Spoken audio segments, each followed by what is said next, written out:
Salut! Aujourd'hui, je partage avec toi quelques-uns de mes trucs pour garder des repères quand on est coincé chez nous.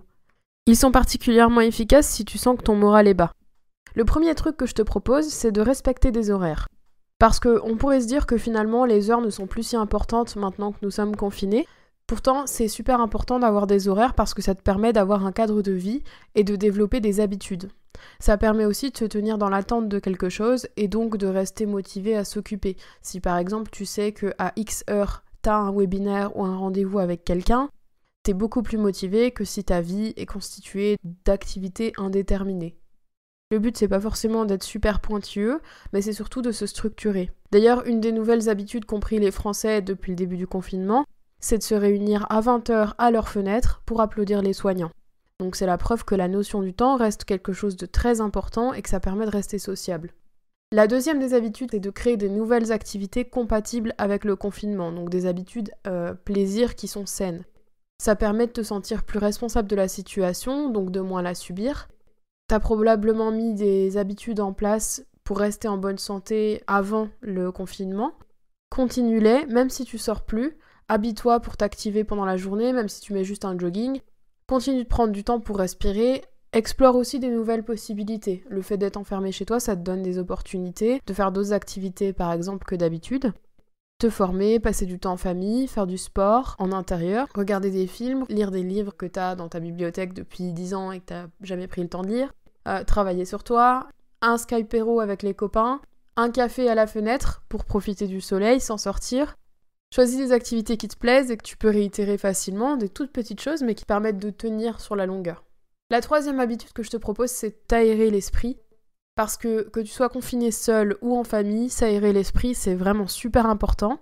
En famille, aménager des temps de pause pour toi tout seul, qui te permettent d'éviter les tensions, souffler, parce que ce sera beaucoup plus compliqué de t'éloigner pour prendre de la distance si jamais tu t'embrouilles avec quelqu'un de ta famille. Si tu sens que la situation s'envenime, c'est important de calmer le jeu avant que la situation soit vraiment désespérée, parce que rester en quarantaine avec quelqu'un qu'on supporte plus, bonjour l'ambiance. Donc autant mettre toutes les chances de ton côté pour que ça se passe bien et pour que ce soit vraiment une période de ta vie où tu peux avancer sur des choses importantes pour toi plutôt que de ruminer sur des choses qui ont au final pas vraiment d'importance. Le deuxième cas de figure, c'est si jamais t'es tout seul, je te propose de continuer à voir des gens virtuellement. Donc oui, t'es seul, mais pense à appeler tes proches, à passer du temps virtuel avec eux pour te changer les idées, parce que être confiné, ça veut pas forcément dire être tout seul. Organise-toi des Skypero, des discussions au téléphone, des discussions dans des groupes online. Mais ne néglige pas ce point, c'est super important, parce que même si t'es plutôt le genre de personne à rester chez toi en temps normal, ceux qui côtoient du monde virtuel quand ils sont confinés se sentent mieux plus longtemps que les autres, ça a été prouvé scientifiquement. Le quatrième point que je te propose, c'est d'essayer de réduire vraiment toutes les sources d'anxiété, donc tout ce qui est anxiogène, entre autres en restreignant les actualités. Tu peux aussi refaire ma séance sur le stress ambiant aussi souvent que tu en as besoin.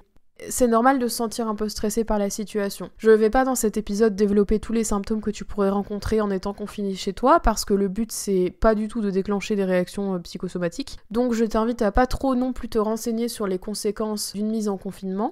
Laisse-toi vivre ton expérience, prends soin de toi, de ton hygiène de vie. Limite ton temps sur les réseaux sociaux et aux infos parce que c'est déjà très chronophage et très anxiogène comme ça. 10 ou 15 minutes matin et soir, ça devrait te permettre d'être à la page et de savoir ce que tu as le droit de faire et ce que t'as pas le droit de faire. Fais aussi attention à toi et à ta consommation d'alcool et de substances genre aliments réconfortants par exemple.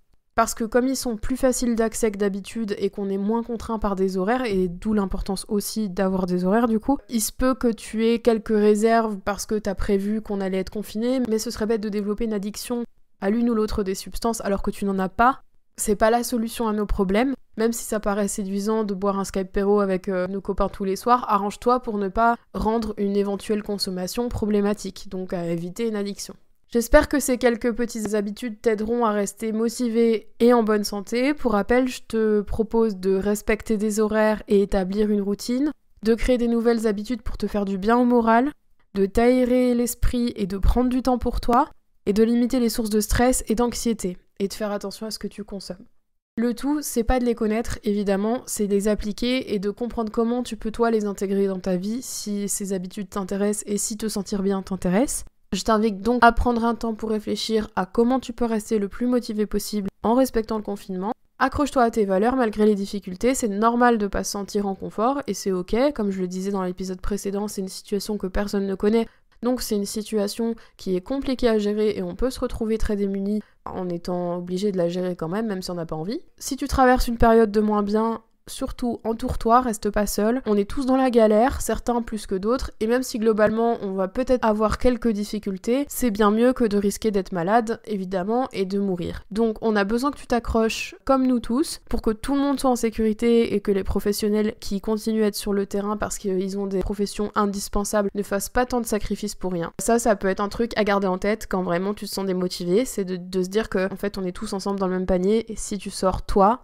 tu vas pas porter atteinte qu'à ta santé, tu vas porter atteinte à la santé de tout le monde. Je te remercie d'avoir écouté cet épisode, on se retrouve demain pour un nouveau contenu, tu retrouveras tous les liens me concernant dans la description. D'ici là, porte-toi bien, merci pour ton écoute et à demain.